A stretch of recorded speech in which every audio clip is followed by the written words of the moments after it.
Have you ever wondered what the major functional differences are between a studio strobe and a typical speedlight? Better yet, have you ever asked yourself if a small speedlight could match the quality of a larger studio strobe? In today's epic shootout, we're going to put those questions to the test in the studio versus speedlight epic shootout. Anthony Scott of Shom's Photography is a Southern California portrait specialist. His clientele includes celebrities, film stars, and some of the most beautiful models in the state. Shom's work has been published in multiple magazines, product ads, and in many elite private collections. Shom's signature look typically involves elaborate, gorgeous costumes, many of which he designs and creates himself, being an expert mold maker. Shom is, in my regard, one of the very best portrait strobe specialists in the country. Michael Andrew, also known as Michael the Maven, yours truly, has produced over 30 crash course training videos on numerous products, including my best-selling Speedlite crash courses. My video lessons are geared towards beginning and intermediate photographers who are looking to skip that learning curve and get into shooting and taking great images quickly. For this head-to-head shootout, both photographers will be using Canon 5D Mark IIIs with a 70-200 2.8L image stabilized lens version 2. Shom will be using one of the best new studio strobes on the market, the Cheetah Stands CL360, as well as any other tool in his arsenal. This includes stands, filters, diffusers, transmitters. We want Shom to shoot as he normally does and present his very best work.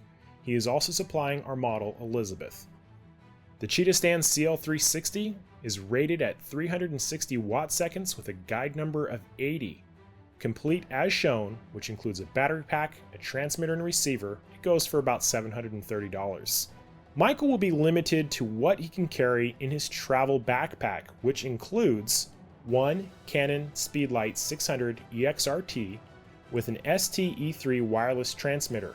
Michael also carries with him his newly released Maven adapter, a flash bender's diffuser, and is also allowed to use a hardware pull and an assistant on this shoot.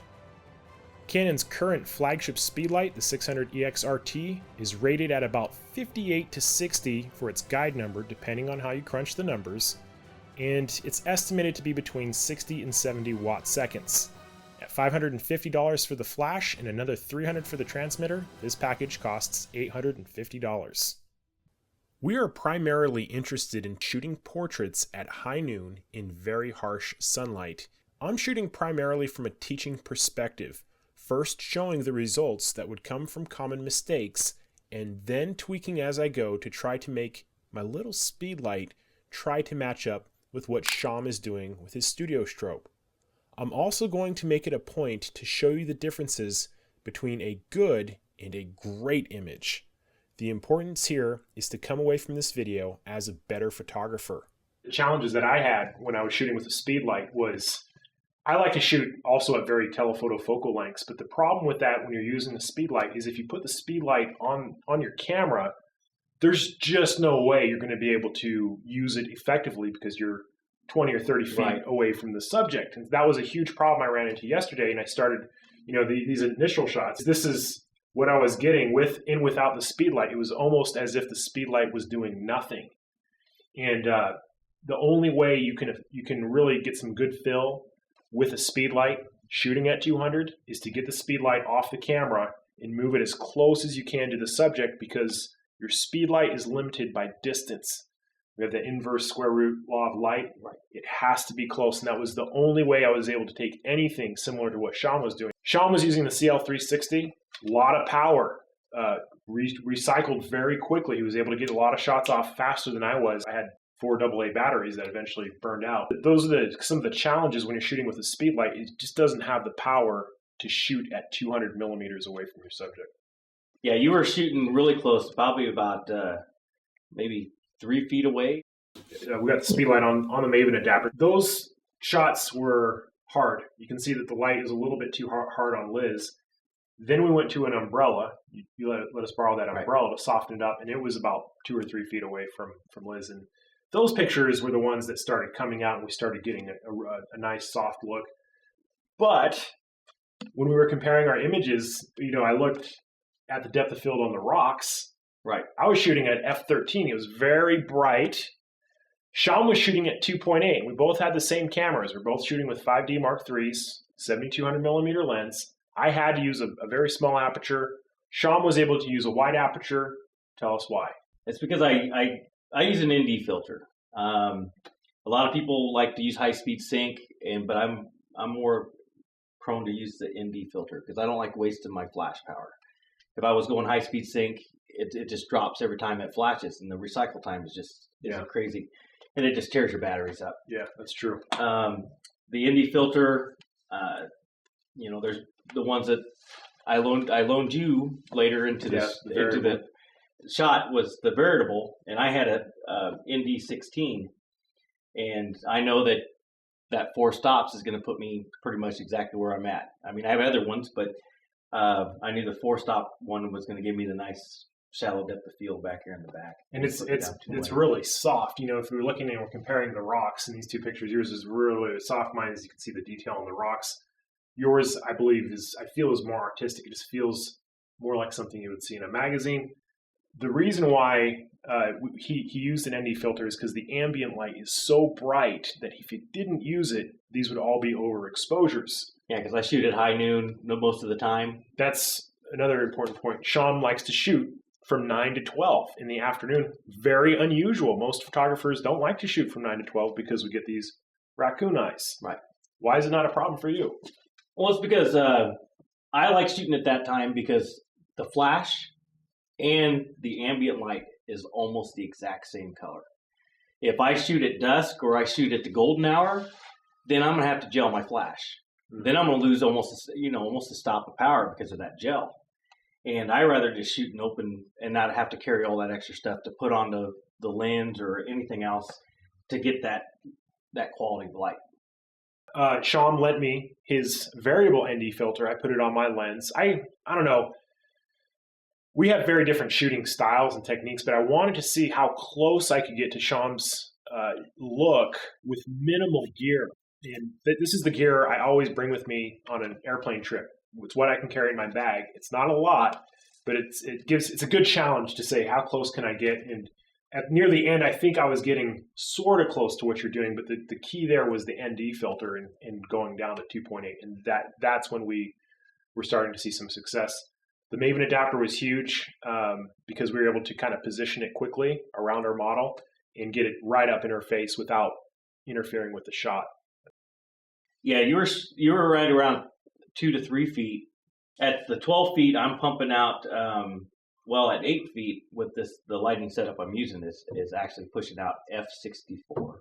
So that's the actual power I'm shooting onto that subject at that time we were shooting.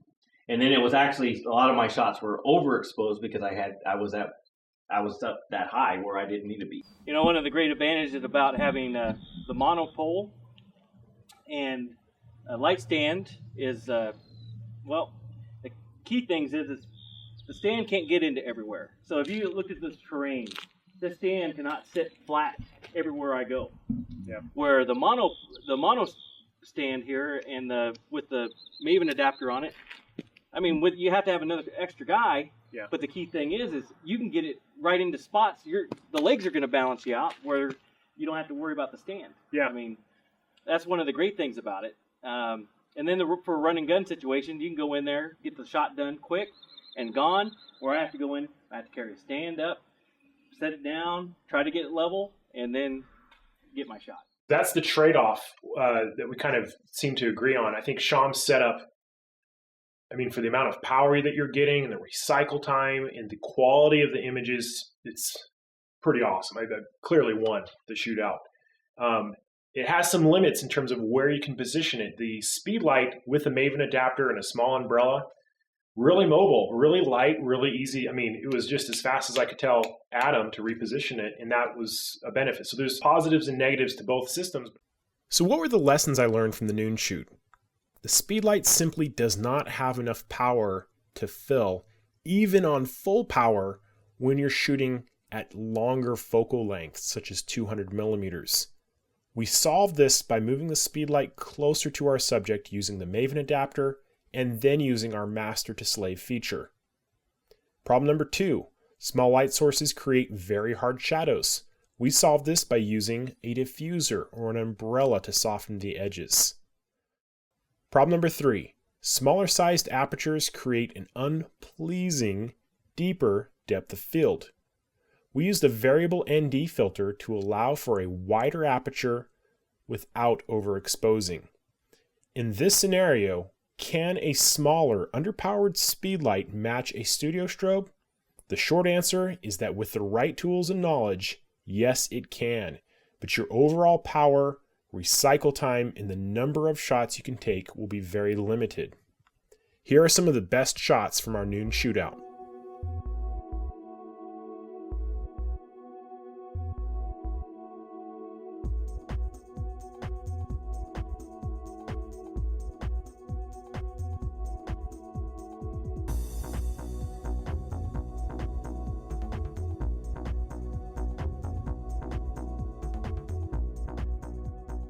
So in summary, what are the major differences between each of these systems?